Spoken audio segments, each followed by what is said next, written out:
Hi guys, we're back with sessions 31 and today we're going to talk about nurses. Did you know that?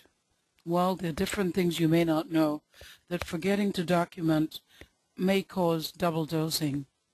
With post-op pneumonia and aspiration pneumonia may both be fatal. Urine and feces may provide very helpful information, even though many times people tend to overlook them.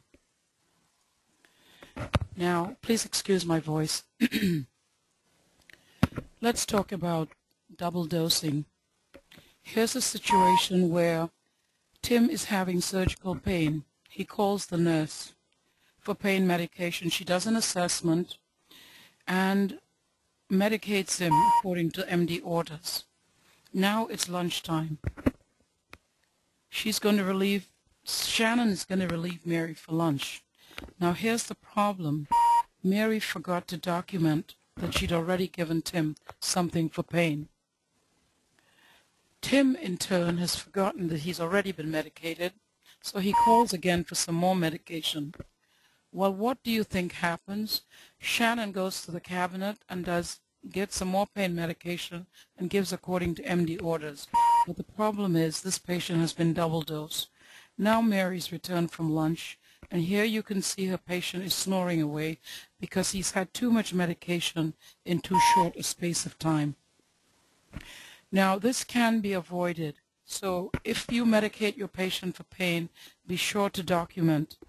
If you should be one of these people who's just called away to go to lunch, just take a second to briefly look over your charting and make sure that everything has been done according to protocol so that mistakes can be avoided. Let's move on to post-op pneumonia. Well, post-op pneumonia cannot really be underscored because many people have successful surgery and later on you find out they have got other complications which need never happen.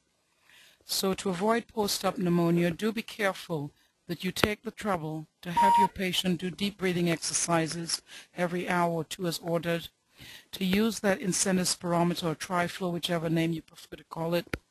Check the lung sounds to make sure they're nice and clear, and if they're not, and your patient after a day or two is starting to spike fevers, you need to let the doctor know. Document it and let the doctor know. Many patients have done extremely well with surgery and then a few days later they didn't want to exercise their lungs and develop a lot of lung complications which are not necessary. Now let's talk about aspiration pneumonia. I don't know how much some people are familiar with it.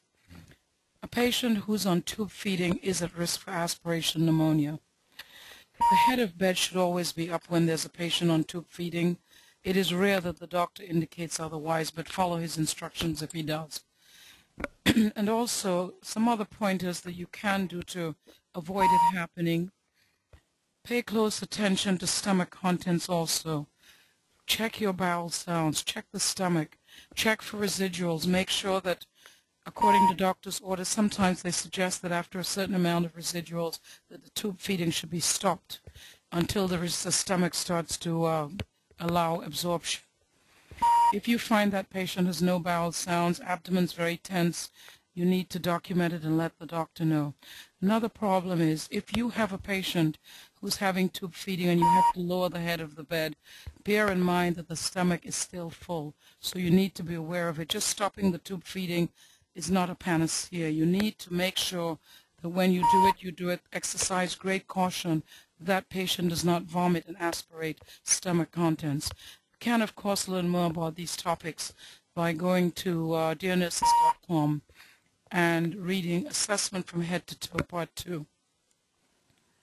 I'm going to talk about urine. Not many people, nurses that I know of, like having anything to do with urine, but there can be many lessons to be learned. Let's take the case of this patient who had transphenoidal surgery involving the pituitary gland. The posterior pituitary gland is where you get your antidiuretic hormone, which controls the amount of urine that you put out. If there's been any injury, whether by trauma, surgical intervention, these patients can develop what is called diabetes insipidus, and they dump huge quantities of urine which can throw them into dehydration. You can learn more about this by visiting the clinical setting step-by-step, dearnurses.net, Chapter 5. And DDAVP is usually the drug that's given to slow them down. Now let's take nice clear urine. This urine is normal color, amber or slightly yellow.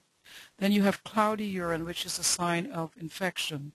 Then we have blood in the urine, which may be caused by infection, trauma, like into the kidneys, or cancer. So there are quite a few lessons to be learned from urine. Now we've got feces, which I guess is nobody's favorite topic. Here is the patient saying, "Nurse, I've had an accident." And here is the nurse thinking, "I hate cleaning poop." Well, indeed, don't we all, but there are lessons to be learned, and it is part of nursing. Feces, the normal color of feces is brown, and it's usually not very hard. Hard pebbles and very dark could be a sign of constipation. Now let's take the case of what is called melena, or blood in the stool. If you look here, this is black and tarry, and this is a sign of blood in the upper digestive tract, because so digestion takes place as it gets to the lower end, to the anus. Then you have the burgundy colored ones, which you get in the lower digestive tract because it's further down. Then we have, when patients have had barium swallow, which they sometimes have prior to going to X-ray or CAT scan, you can very readily find the stool is white. And how about those patients now? I know that it's not used as much as it used to be, but when tube coloring is put in tube feeding, that patient may have green stool. So there are lessons to be learned from both urine and feces. Hope you've enjoyed learning. Stay posted for more clinical situations. Have a good weekend.